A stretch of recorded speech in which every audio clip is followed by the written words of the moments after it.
Hi friends, today I'm bringing you a book review for Midnight Sun by Trishka.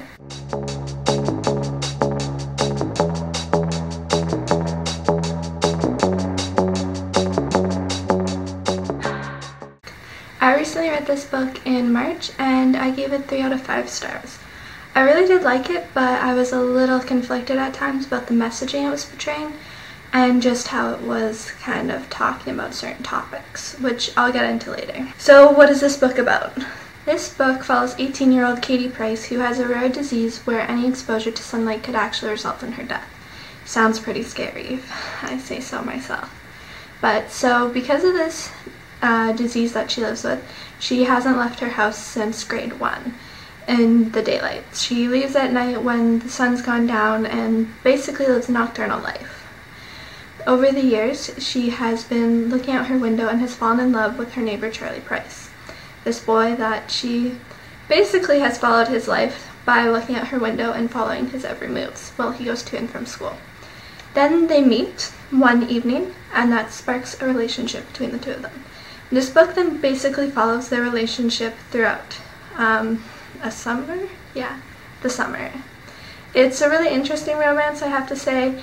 But it was kind of that insta-love, which I'm still conflicted on whether or not I like it, but I think for the purpose of this book, it did work quite well. This book is a very quick, easy read. I read it in one day, probably in about 5 hours. It's also really written really well. It's told in the first person of Katie Price, and I really enjoyed it because I felt like I was able to understand her personality a lot more based off of the writing that was presented.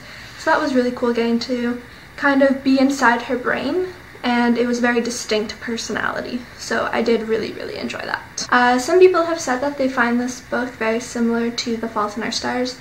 I have to be honest, I've never read The Fault in Our Stars, but I have seen the movie. I can see the resemblance to it a little bit, but wouldn't necessarily go that far to say it's like The Fault in Our Stars. But it does kind of follow the same idea, so to speak, about life, death, and love. By now you might be wondering, why did Taylor even pick up this book? She liked it, but didn't really like it.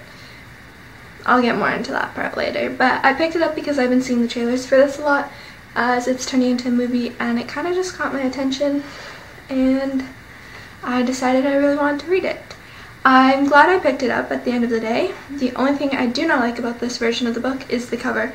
I was trying really hard to find the original cover and could not find it anywhere, and that's probably my biggest annoyance with this book. So, I mean, if it's the cover, that's probably a good thing. The rest of the things I have to talk about this book might be considered spoilers. I'm not 100% sure. So I'd highly recommend, if you haven't read the book or you just don't want to be spoiled about it, to click out of this video, maybe watch a different one of mine. But if you have read the book or have seen the movie or honestly don't care whether or not you get spoiled by things, keep on watching. I have to say, one of the things I really enjoyed about Katie's character was that she's very dynamic. She has a lot of different interests and talents, and her music was really interesting. Thought it was a cool way to express herself, and just a very unique aspect in characters that I don't always see. So yeah, I definitely enjoyed that part of her character. And it contributes to the love story, which is kind of interesting. So like I mentioned, I'm pretty conflicted about this book due to some of the messaging that it portrayed in the book, as well as some of the choices that the author made. The first thing I'm kind of conflicted about is the love story aspect of this.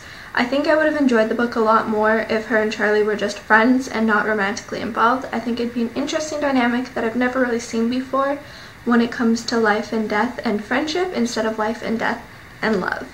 So that's kind of my big thing, was the love story was and I definitely think it would be a lot more interesting if they were just friends and it was about their friendship. The main thing I am conflicted about when it comes to this book, well, I guess there's two. The first one is the ending. I think it was a nice ending, but I'm still a little conflicted and a little confused, if I'm being honest. Yeah, I'm conflicted just about the way that it was that she went on the boat, and that seems to be how she died. I think it was a great sacrifice of her friend and her father to let her do that, but at the same time too, I am kind of conflicted about that type of an ending. I did like that it was that she went and saw her mom. I thought that was a good way to end it. But the going on the boat, like, I think it's good. She did what she wanted to do. She's always wanted to be in the sunlight. But at the same time, too, I'm kind of like, about it. Maybe it's not so much conflicted as like a little bit more like, I don't want to say disappointed, but like wouldn't have chosen it for an ending if I was the author. But like I said, I do like the very end when she sees her mom and she's written letters to people. So getting on to the second thing I was really conflicted about, and the main thing I was conflicted about, was the portrayal of disabilities in this. So her illness is portrayed as a disability, as it is, and that's totally fine. But it kind of goes into what some stories have been telling, I find, in the thought that they have to hide their disability from those that they love in order to be loved. And I think that's a really horrible message to be spreading. I think we need to show inclusion and acceptance and not the need to hide it. I can understand where a character who's been inside her entire life may feel like she just wants to be normal, but at the end of the day, it still felt like Katie felt that she needs to be hiding this disability in order to be loved and accepted by everyone else, when that shouldn't be the case. One thing that I did really like, so let's go maybe positive before I end this video, besides all the negatives, is I did like that when she's faced with the reality that she is going to die due to the mistake of being in the sun, that she decides she wants to do something with the rest of her life and impact it on her father and her friends and everyone around her. Whether that's the song that she uses her talent and creates a song that becomes viral, or just writing letters to her loved ones, or even setting up her dad with a girlfriend so he won't be alone. I think it shows a great messaging of trying to help others and just wanting to do something good with your life and leave a legacy behind. So I really did enjoy that, and I thought it was a really nice kind of change in her character and development, and I did really enjoy that aspect of it. So overall, like I said, I gave the book 3 out of 5 stars. I think it's enjoyable, but it's definitely not like my favorite book in the world, but I won't be unhauling it. I definitely did enjoy the storyline. I think there are some flaws in it, like I've mentioned, but overall it was a pretty good contemporary YA book, and it will be staying on my shelves for a while, unless I can find the original cover. Then this one's getting unhauled, and the original cover is going on my shelf. I hope you all enjoyed it. I want to know if you've seen the movie or you have read Midnight Sun and what your thoughts were on it. I'm sure there's so many different thoughts that I didn't even cover, or you maybe agreed or disagreed with some of the things I had to say, so I'd love to hear what you think. I hope you're all having a fantastic day, and I will see you later. Bye.